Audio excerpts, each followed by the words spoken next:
The mansion carried a heavy stillness that afternoon. Velvet drapes smothered the sunlight, and the ornate clock ticked like a heartbeat against the silence. Everything spoke of wealth: polished marble floors, crystal chandeliers, portraits in gilded frames.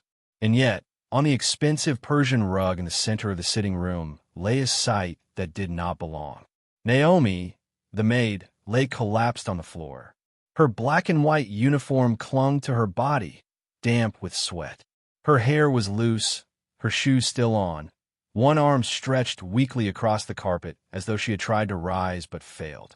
She was heavily pregnant, her stomach rising like a strained mountain beneath her apron. For weeks, she had forced herself to keep working through fatigue, hiding the toll her body demanded. But now, she had broken. When Alexander Hayes, the millionaire, walked in, his polished shoes stopped mid-step.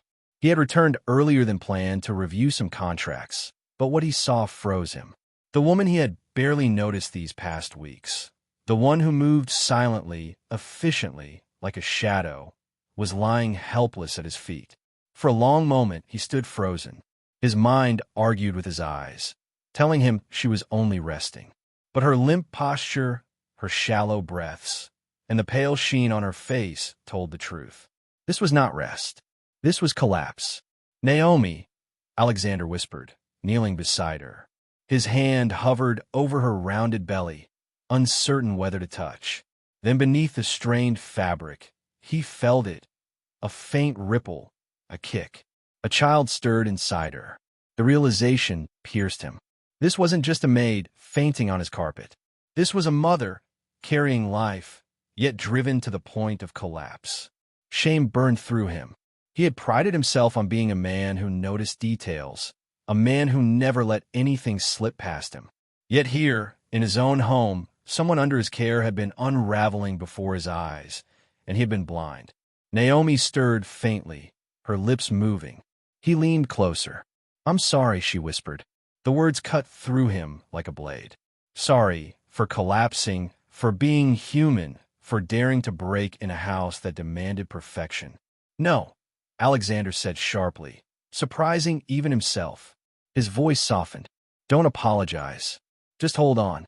Her shallow breaths suddenly shifted, sharp, ragged, broken by muffled cries. His hand still pressed to her belly when a sudden tightening rippled beneath it.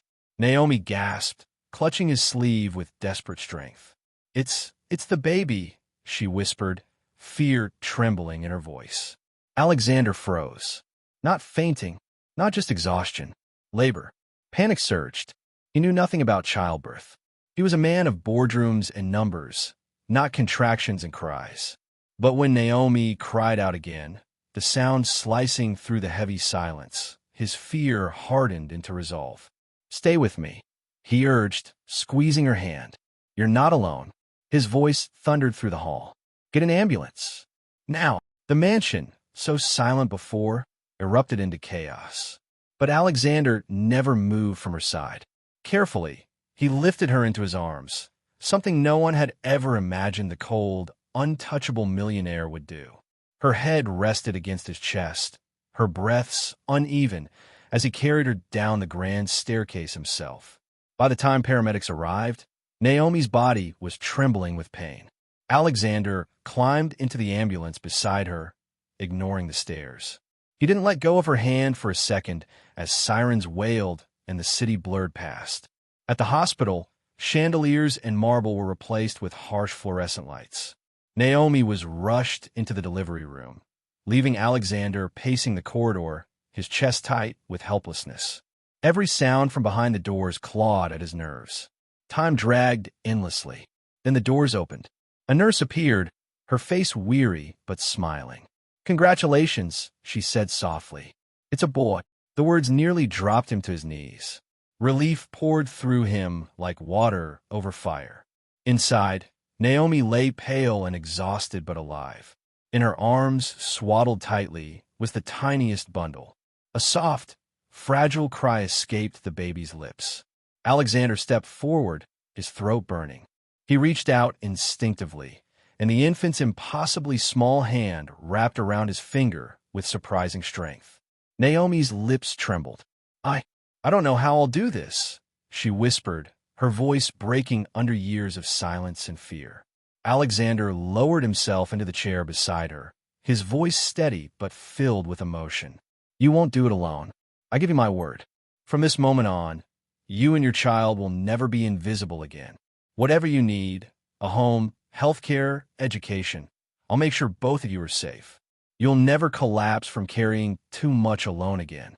Tears streaked down Naomi's face as she gazed at him, searching for doubt, but finding none. The once distant millionaire, wrapped in wealth and pride, sat beside her now transformed, not by fortune or success, but by the fragile strength of a woman and her child. The baby let out a soft sigh, settling against Naomi's chest. Alexander whispered, voice breaking, he's perfect.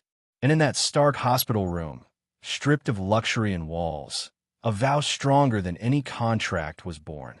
For Naomi, the miracle was not only her son's birth. It was finally being seen, not as a maid, but as a mother, a woman, someone worthy of care.